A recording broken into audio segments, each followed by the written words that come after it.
واضح یوحنا مقدس لوکا کی انجیل اس کا 3 باب 1 تا 20 آیات تک۔ تو بارس کیسر کی حکومت کے 15ویں برس جب پینتوس پلاطس یہودیہ کا والی تھا اور ہیرودیس جلیل کا رئیس ربا اور اس کا بھائی فیلبوس ایتوریا اور تراکنتس کے علاقے کا رئیس ربا اور لسانیوس ابیلینا کا رئیس ربا، کاہن اعظم حنان اور کیفا کے وقت خدا کا کلام بیابان میں زکریا کے بیٹے یوحنا کو پہنچا، اور وہ اردن کے سارے گرد و نواح میں جا کر گناہوں کی معافی کے لیے توبہ کے بپتسمے کی منادی کرنے لگا، جیسا اشعیا نبی کے اقوال نامے میں لکھا ہے کہ پکارنے والے کی آواز بیابان میں، خداوند کی راہ کو تیار کرو، اس کی شاہراہ کو سیدھا بناؤ، ہر ایک غار بھر دیا جائے گا اور ہر ایک پہاڑ اور ٹیلہ پست کیا جائے گا، جو ٹیڑھا ہے وہ سیدھا اور جو راستہ ناہموار ہے وہ ہموار بنے گا، اور ہر بشر خدا کی نجات دیکھے گا۔ پس وہ ہجوموں سے جو اس سے بپتسمہ لینے نکلتے تھے کہتا تھا، اے افی کی اولاد، تمہیں کس نے جتایا کہ آنے والے غضب سے بھاگو؟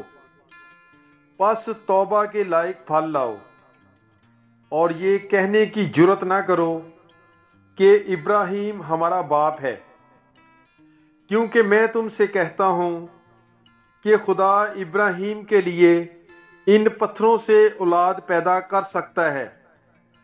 اب تو درختوں کی جڑ پر کلہاڑا رکھا گیا ہے، پس جو درخت اچھا پھل نہیں لاتا وہ کاٹا اور آگ میں ڈالا جاتا ہے۔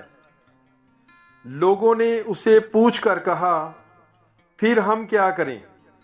اس نے جواب میں ان سے کہا کہ جس کے پاس 2 کرتے ہوں وہ اسے بانٹ دے، جس کے پاس نہ ہو، اور جس کے پاس کھانے کی چیزیں ہوں وہ بھی ایسا ہی کرے۔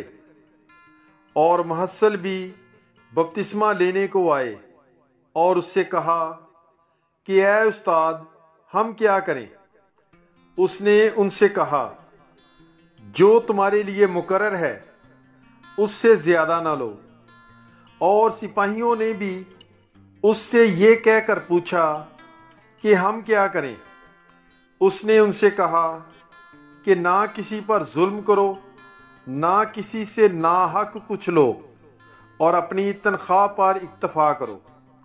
اور جب لوگوں کو بڑی امید ہونے لگی اور سب اپنے دل میں یوحنا کی بابت سوچنے لگے کہ شاید یہی المسیح ہے، تو یوحنا نے جواب میں ان سے کہا کہ میں تمہیں پانی سے بپتسمہ دیتا ہوں، مگر مجھ سے ایک قوی تر آنے والا ہے جس کی جوتی کا تسمہ میں کھولنے کے بھی لائق نہیں۔